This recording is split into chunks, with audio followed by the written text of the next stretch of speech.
Hi everyone, I am Dr. William Lee. My PhD is not in literature, but in, pardon me, Russian history. But I love to delve into literature. I mean, next to history, literature is my great passion in life. And I've done some videos before, some book review videos before. My channel is mainly devoted to the study of Grand Duke Dmitry Pavlovich of Russia, but I every once in a while do a video about on some kind of literary topic. In the past, it's been individual books.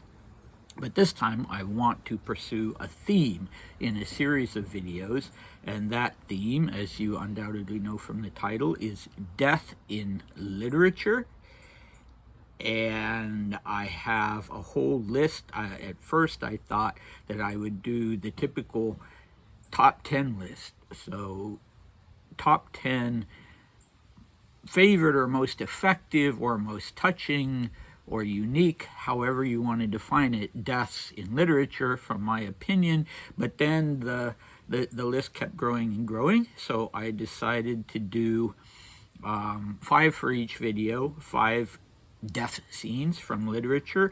And we're starting out today with The Magic Mountain, which by Thomas Mann, which is probably the book that I've read more than any other, in the double digits.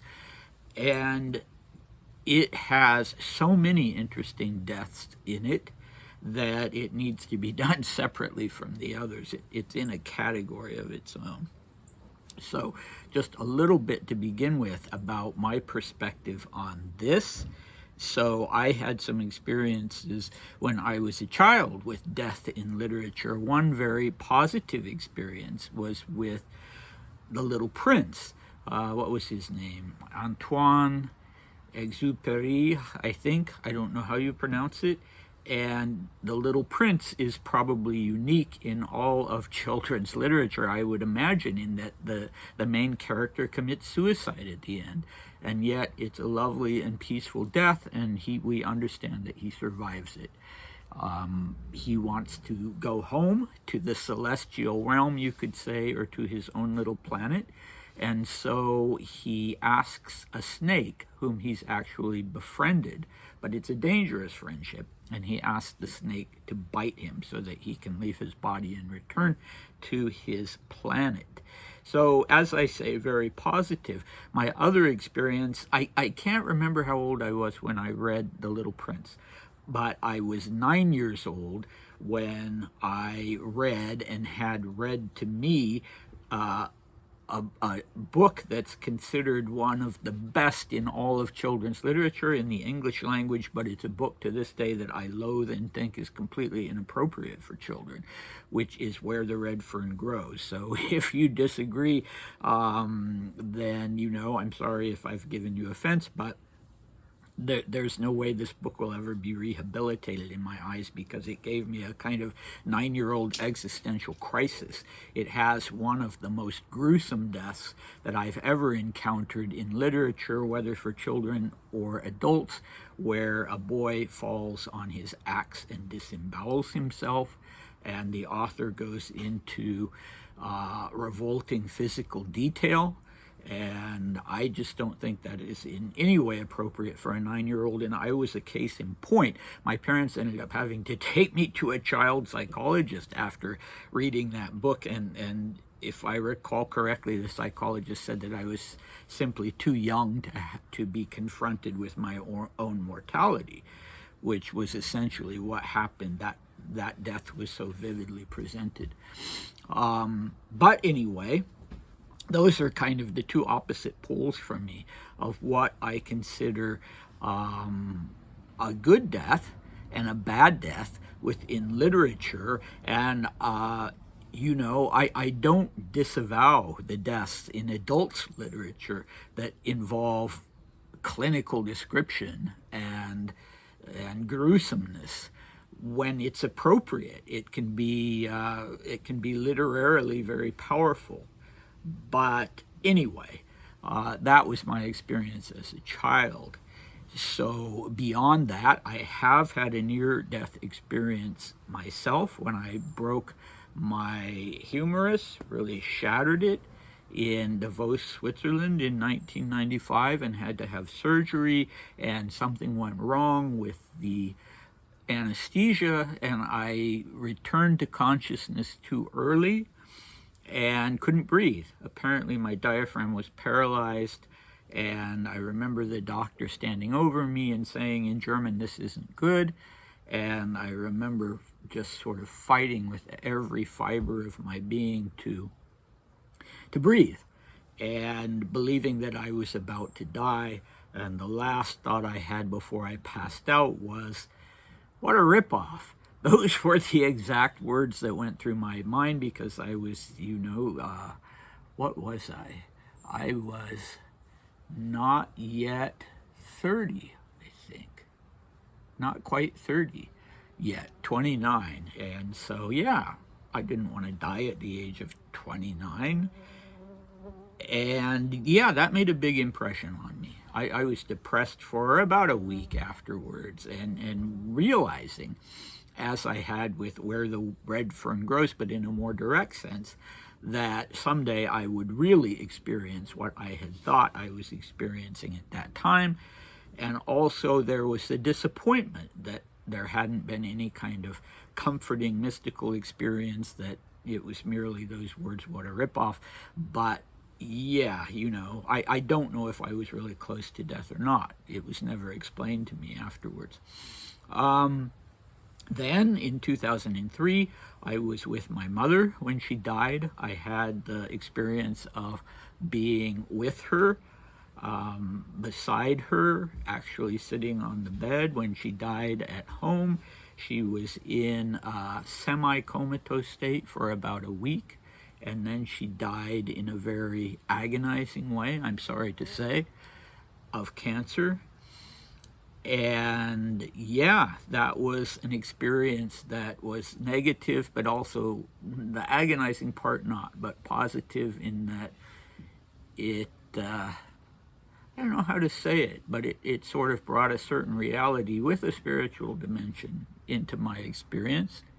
And as a result of which, I remember talking to a priest, I'm Greek Orthodox, and me saying, well, my mother died grotesquely, and him saying, no, the only grotesque death is a lonely death, is a death when a person not only dies alone, but dies alone without a sense of connection to other people. And that idea has never left me. So anyway, that's the preliminary, and let's go on to the Magic Mountain. So, as I'm sure you all know, historically, tuberculosis, called the White Plague, was a huge killer of people. It still is. And in fact, there's a very popular book that just came out called Everything is Tuberculosis, and historically, that's a pretty accurate title. So many things came out of tuberculosis: public health measures, fashion, all kinds of things. And the Magic Mountain is probably, when people think of death from tuberculosis, is probably the premier book that anybody would immediately think of. It's set in Davos, Switzerland, in a tuberculosis sanatorium. And one of the themes, the book has many very, very intriguing and engaging philosophical themes, but one of the most important ones is about the body-soul connection and the physical and the spiritual aspect of death and living with a very often terminal illness. Now, before I dive into this, I will say that this is absolutely a spoiler-filled video series. So it's kind of, I'm thinking of people who have either already read the books that I'll talk about, or if that's not the case, people who are interested in the theme of death in literature and want this kind of overview, or else people who don't mind knowing in advance what's going to happen in some respect, in this respect with death, in a book. Sometimes it's kind of nice to know in advance because you're not going to be blindsided. In other instances, it's kind of nice to be blindsided. But anyway, I've already talked 10 minutes, so let's dive into that. When I put the Magic Mountain on my list, the first death that I was thinking of was of Joachim Ziemßen. He's the cousin of the main character. He's suffering tuberculosis. He's there at the sanatorium. He leaves too soon before the doctor gives him permission to leave the sanatorium, and then his health takes a turn for the worse, and he ends up back at the sanatorium, and it's clear to everybody that he's dying, and the course of his death is described, and his final moments, and they ring very true to me from my own experience, although they're gentler than the experience that I had with my mother. And there's a little bit of sentimentality to it, not too much. Thomas Mann was never an author who was too sentimental, which I like. Too often when writers are sentimental, it kind of veers over into the maudlin, and you don't have that with Thomas Mann. Joachim's death would definitely be one of the top 10 on my list, and well worth reading. And yeah, you could categorize it as a beautiful death, although a sad one, because he's quite young. He's in his 20s. So, and we also have him reappear later on in the book as a ghost during a seance. So the book actually starts with a description where Joachim is telling his cousin Hans, who's 23, I think, and just arriving at the sanatorium and healthy. He's there for a visit. Joachim, one of the first things he tells him is this sort of morbid bit of news that from the Schatzalp, which is a place that actually exists. It's a hotel now. It was the highest altitude sanatorium in Davos, about, well, people say from between 500 and 800 meters above the town. The advertising sometimes inflates the number, I think, or used to when it was a sanatorium, not anymore. And so Joachim tells his cousin Hans that because it's so high up that when it snowed in, the bodies have to be sent down on toboggans or on bobsleds. And it is true, in fact, that at that time Schatzalp had 2 such tracks, one for toboggans and one for bobsleds. But most of the people I know, including the current owner of the hotel and myself as a historian attached to the hotel, don't think that that's probably true. Maybe it happened once or twice, but the hotel and the sanatorium have a funicular, a little cable car, and it's more likely that runs no matter what the situation is with snow. And it's certainly more likely that was what was done with bodies to get them into town for the mortuary and the funeral. So, but if you go to Schatzalp in the winter, you can sled down the toboggan run. You can't, the bob bahn no longer exists. As a bob bahn, it's now just an unpaved road, and you can walk down either of them. Okay, so after that, we regress a little in time, and we talk about Hans Castorp's childhood experiences with death. So he was an orphan. His mother died when he was very young. His father died when he was about 8 years old, I think, between 6 and 8. But the biggest impression made on him by death was his grandfather's death. So after his father died, his grandfather took custody, and when his grandfather died, something like 2 years later, Hans Castorp was just extremely impressed by the sight of his grandfather's body in the coffin. It's impressive the way Mann describes it, and it's something that remains relevant throughout the book. Okay, so the next, chronologically within the book, is a chap called the Gentleman Rider, and we actually never see him, but he is coughing in a way that Hans Castorp has never heard before. but Hans Castorp can hear this cough coming out of the gentleman rider's room. He's an Austrian aristocrat. He has this kind of pulpy cough that freaks Hans out. And later on, after he dies, Joachim and Hans send his widow flowers. And she's very grateful, and she talks a little about him. So we get to find out more about him.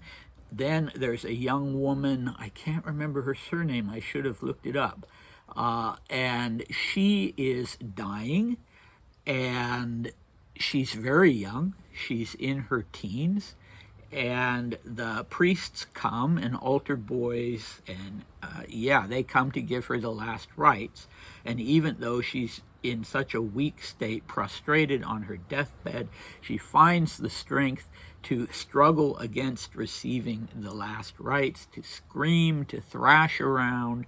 Hans Castorp gets a glimpse of her and is disturbed by it, naturally, as anyone would be. And, this was and is a true phenomenon. My mother died in a similar way. And Grand Duke Dmitri, who was a patient at Schatzalp and himself died at Schatzalp, he experienced hearing this with the woman in the room next door to his, and he could hear her screaming with God knows what, lung-wise and energy-wise, but it happens. Okay.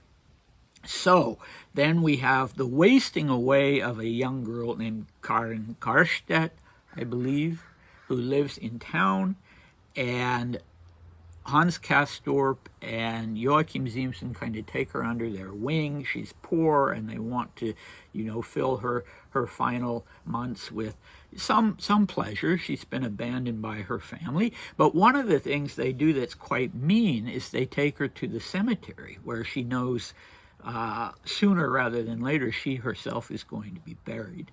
And we don't get any description of her death, but we see this sort of prelude to death, and she's already, more or less, and knows herself to be more or less a dead person. Okay.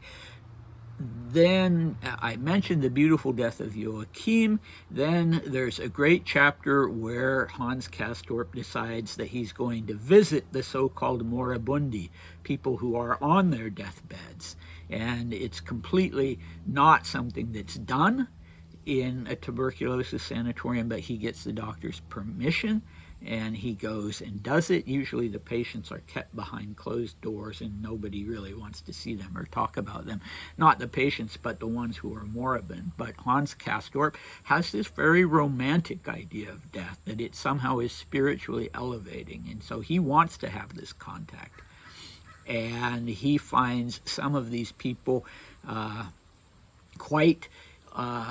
he's rather ungenerous. He finds some of them rather disgusting in a way. One of them is this insufferable young man from Mexico, a nobleman, an aristocratic young man, very good looking, who puts on this show of being the young hero who is facing death and shaking his fist at it. And for some reason, Hans Castorp just finds that to be all an act and kind of over the top. And then there's this woman who makes a big impression on me. She has had a procedure to collapse one of her lungs, the most diseased of her lungs, and she has, against doctors' advice, gone to Zurich.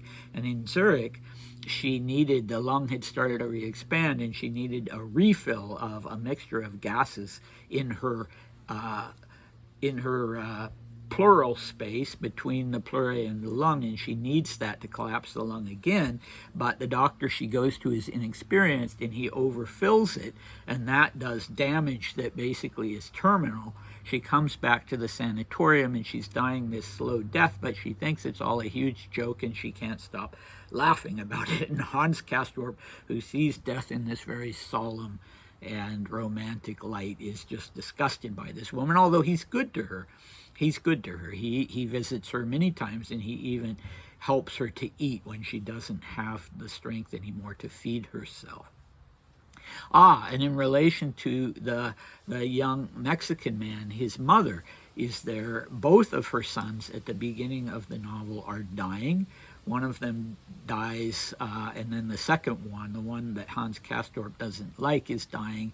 And whenever anyone sees the mother, her only activity away from her sons is to go out in front of the sanatorium and take a walk in the garden. And if anybody approaches her, she doesn't speak any language but Spanish and a tiny bit of French.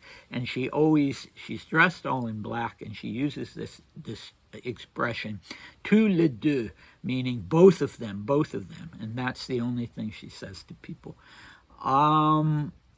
Another one of the Moribundi that Hans Castorp likes her, but he doesn't like the situation. She's a teenage girl again, and her parents are there at her bedside, and they've decided that she will never have the chance to, be courted by a man, let alone get married. And so they turn this attention that Hans Castorp is giving to her, that he gives to men and women alike who are dying, into this sort of pseudo-romance. Isn't this great? He's giving her a chance to have a sweetheart. And he doesn't like that. But again, he's a kind-hearted person overall, and he certainly doesn't hold it against her.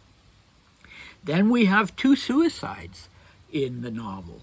One is in a duel, the character of Nafta, a Jesuit, a Jewish convert to the Catholic Church and a Jesuit, and he is in a duel with a person who is one of his closest friends, but they always argue, and the argument goes too far, and he's in a duel with the character Settembrini. But when Settembrini does the magnanimous thing and shoots up in the air, Nafta is so outraged that he shoots himself in the head. So that's, of course, a shock to all concerned. And then we have a man who's at the sanatorium not for tuberculosis, but for malaria, an older man. And this is a historical fact. It's accurate that tuberculosis sanatoriums very often also treated people with malaria. And he has decided that if he ever becomes unable to be a real man with a lover, well, that's the time when he's going to kill himself, and he does so with what Hans Castorp considers this very ingenious little device that's shaped like a snake's head, and that is filled with poison. We don't know what kind, and the fangs, and he stabs himself with the fangs, and that's how he kills himself. So the final one, and I've talked too long here, is Castorp's death himself, but it's equivocal. We don't know if he actually dies. After 7 years of not needing in any way to be at a sanatorium, he finally leaves the sanatorium in this sort of patriotic upsurge of when the First World War starts in August 1914.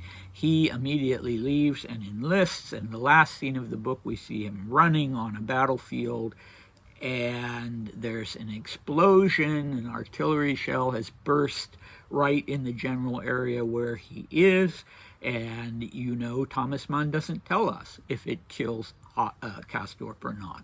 So that's an equivocal ending, but there you go. If you're interested in any way in death in literature, even if you've now had all these spoilers and you haven't read this book before, it's one that you'll want to read.